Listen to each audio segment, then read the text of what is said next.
അളിയ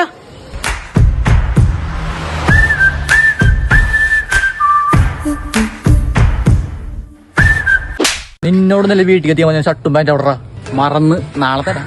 ഇത്ര നാളെ നായ നീ കൊണ്ടുപോയിട്ട് ഒരാഴ്ച ഒരു മാസം നീ ഇടക്ക് ഓരോരുത്തമ്മ എന്റെ വീട്ടിൽ ഓർന്ന് എടുത്തോണ്ട് പോയിട്ട് എനിക്ക് ഇപ്പോഴൊരു ഷെഡി പോലും ഇല്ല. ഞാൻ അപ്പൊ ഷെഡി നടക്കണം. അതേ ഷെഡി ഞാൻ തരാം. ഞാൻ ഷെഡി ഇടാറുന്നില്ല. ഞാൻ കൊണ്ടുപോയി ഇങ്ങോട്ട് എത്തിക്ക്.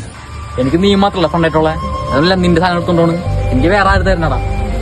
ആ കമ്പിത്തിരി വേണമേ. ഒരാളൊരു സാധനം കൊണ്ടുപോയി ഞാൻ തിരിച്ചു കൊണ്ടുവരാനുള്ള സാമാന്യ മര്യാദയില് ഉണ്ടല്ലേ. പിന്നെ എന്താ നീ കൊണ്ടുപോയാലോ എത്തിക്കാത്ത? നാളെ എന്തൊരു ദിവസം ഉണ്ടെങ്കിൽ നിന്റെ വീട്ടിൽ എന്തോ കൊണ്ടുപോയോ അത് നാളെ എത്തിരിക്കും. പിന്നെ ഒരു ഷൂ ഉണ്ടായില്ല. അതും ഷൂ രഞ്ജിത്ത് അശ്വി സുമേഷ് രമേശ് തൊട്ടടിച്ച് വരുമ്പോ 4 ദിവസം മറ്റന്നെത്തിക്കാം. എന്താ അതിർത്തി കിടന്ന പിന്നെ ബ്ലാക്ക് ഷർട്ട് ഉണ്ടായില്ല. ഇവിടെ 2 ലൈനുള്ളത്. അതിപ്പോ നമ്മടല്ല, നമ്മുടെ കൈ തുണിയത്. അതെ പിന്നെ ഒരു കാര്യം പറയാണ്ട്. നാളെ ഒരു കല്യാണം ഉണ്ട്. നീര് പുതിയ കൊടുത്തില്ല വേണം. അന്ന് ഈ ഷർട്ട് പാന്റ് കൊണ്ടോടാ. അത് നിന്റെയാ. ഞാൻ നീ അടിഞ്ഞൊരു ബന്ധില്ലാട്ടാ.